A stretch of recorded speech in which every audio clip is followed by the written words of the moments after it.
Luck really was on our side when we found this patch of swamp. Little did we know it was the start of something bigger. We gathered rusted scraps and dregs of the past. They became our groundwork, our foundations.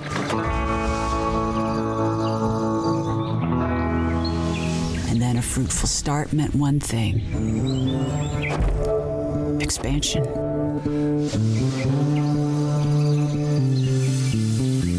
We welcomed others like us, gave them food, shelter. We did good. But opening our doors with kindness had its consequences. It drew attention from prying eyes and untrustworthy souls that take advantage of good and honest folk. But our dreams still haven't sunk like the ruins of the civilization that came before. Our chance to shape society has come. A society that's learnt from a bygone era of greed and excess. And in this new world, we will need to innovate. From makeshift shacks to what will stand not tall, but steady and strong. Luck began our journey here. It gave us a path to survival. But we wanted more than survival. We sought a sanctuary, a home. And we found it here, in the Floodland.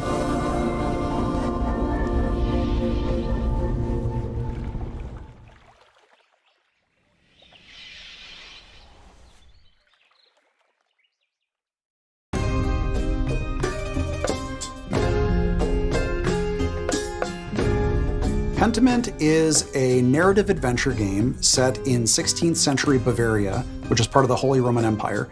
You play a character named Andreas Mahler, who is an artist working at a Benedictine abbey. He gets involved in a series of murders and scandals and tries to unravel them over a period of about 25 years. The name Pentiment, it is specifically referring to paintings in which there's an older painting underneath the painting that you see on the top. And if you scrape away the top layer, you see what was left behind. This has a bunch of significance. Obviously, you're playing a painter, but also it has a lot of significance to the idea of history kind of being covered and uncovered over time. When I saw narrative-driven games with really distinctive art styles, I was inspired to make a historical game that focused on the unique art style of the early modern period that was really driven by the relationships between characters and the stories that played out over time.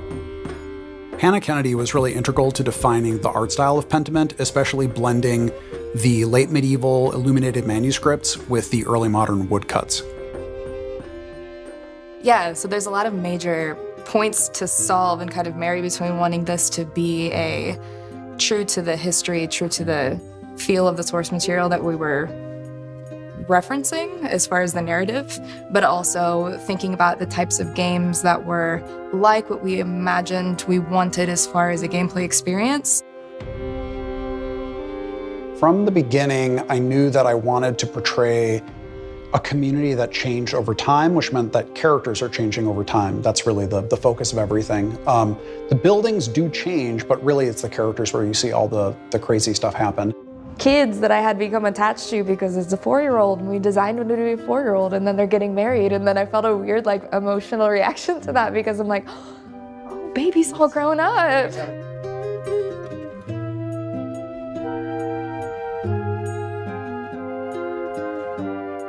I think the 16th century has always been really interesting to me because it was a time of such social upheaval in Europe. I think when we look at social change in the past, it seems like it's a thing that always happens outside of our time. But right now, I think we're maybe more aware than ever that social change is happening constantly, and people are always struggling with it. It's always a difficult process. And so I hope that by looking at people from the past, we can see that even though the setting might be different and the specific issues might be different, ultimately, we always struggle with social change.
special, and beauty and fitness and mindfulness.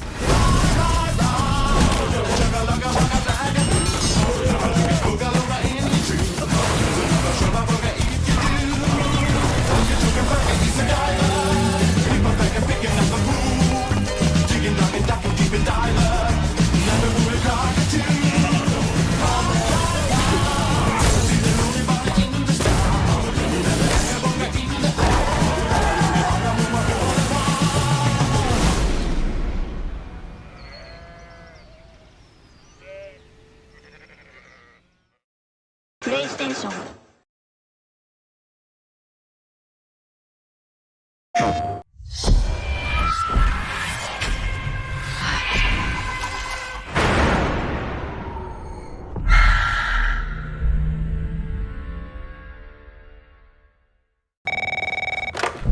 Lonnet Entertainment. Charles Larnett, please. Speaking. My name is Grantham Dumet. I'm in a privileged position.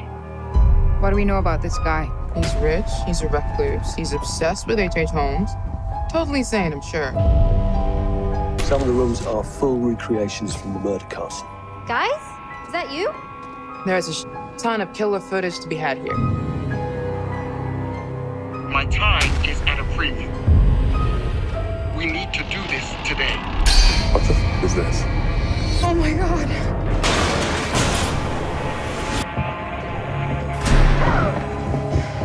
Are you shooting any of this? No one is gonna believe it without proof. Wait, no! That thing.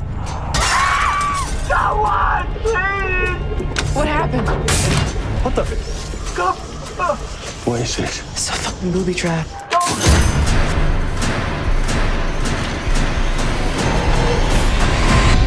I've told you what I have. Please don't waste my time.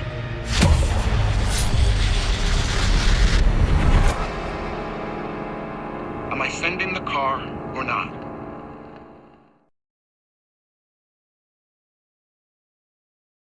PlayStation Peggy 18.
Product not yet rated.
bang your head on a wall! You won't move. You're in my crosshairs!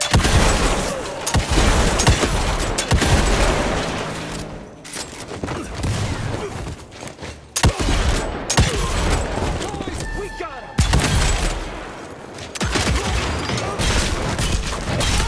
Army practice! Hey, you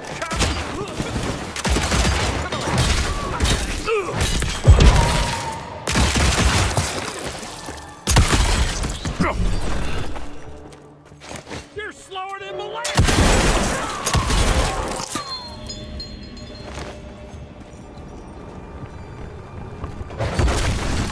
Smells of ticks. Gathering must be close by. Dead end. Great.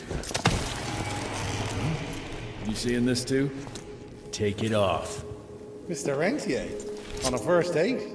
What do you take me for? You're right. Maybe a little light to set the mood. No, no need. I see it now. Of course. The glamour. I'm on it. Today, Chester. Please. I need to concentrate. It's not that easy to sever the illusion from its source. What's the source? You don't want to know.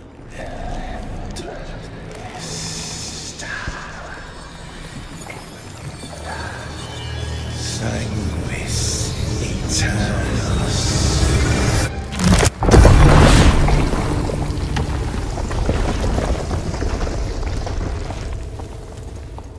Well, I'll be damned.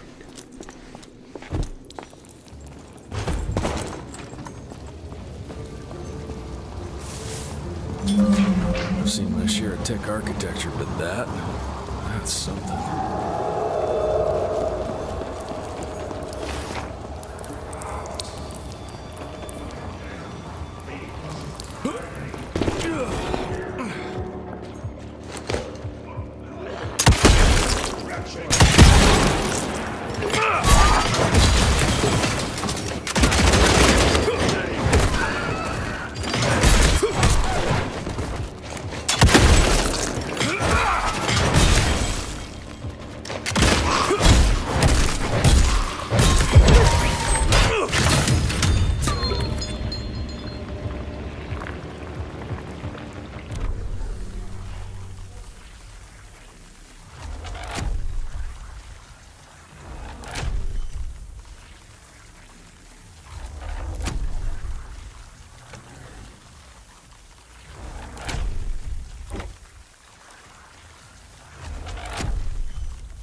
It's a goddamn blood factory.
That hurt!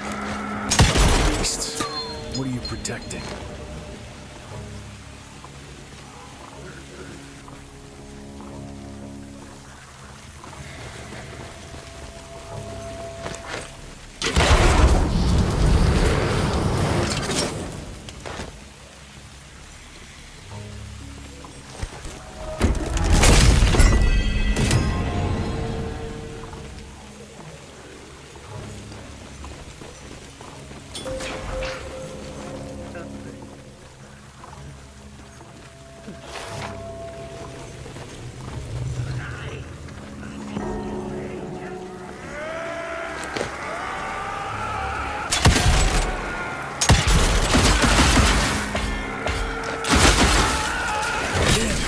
focused.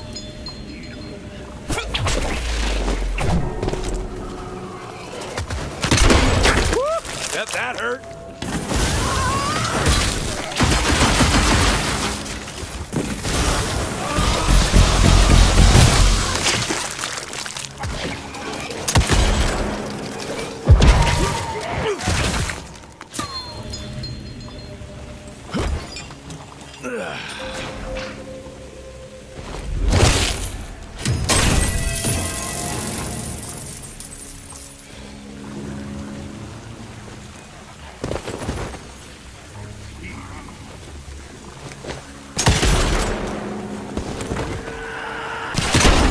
That hurt.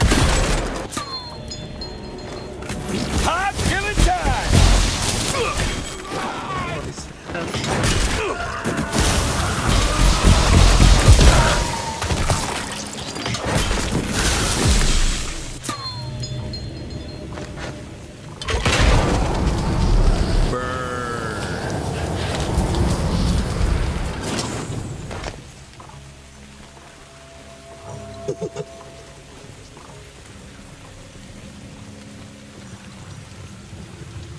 Son of a... Another ancient beast. Fucking great.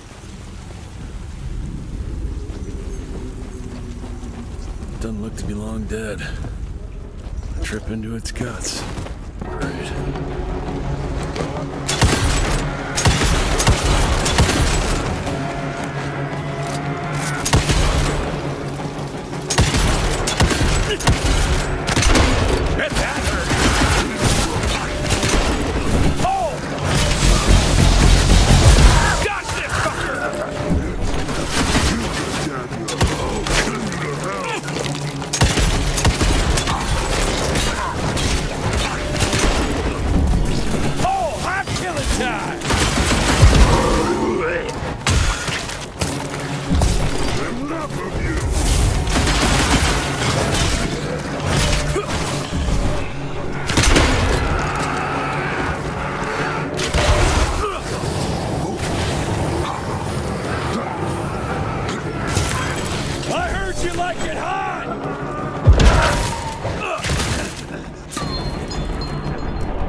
Could have brought a bigger knife. Some people get a gold watch when they retire. I got Susan here.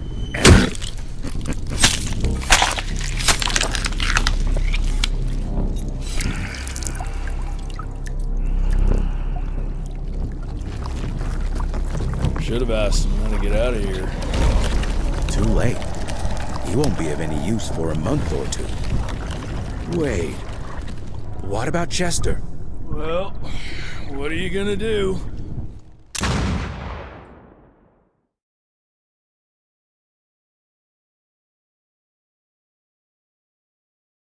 PlayStation.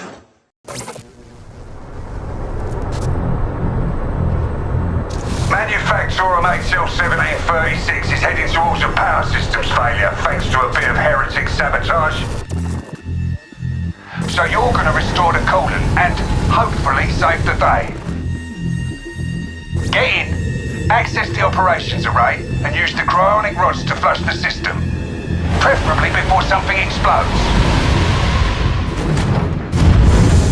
Head on through the ventilation tunnels and look for an access point. This way! Move it!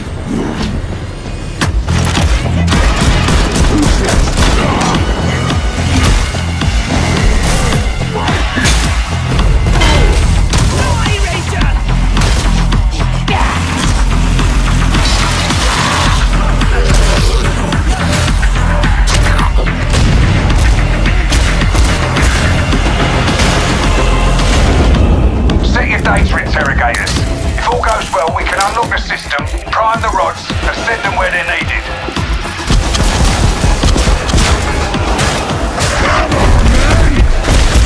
Target here! Engaging!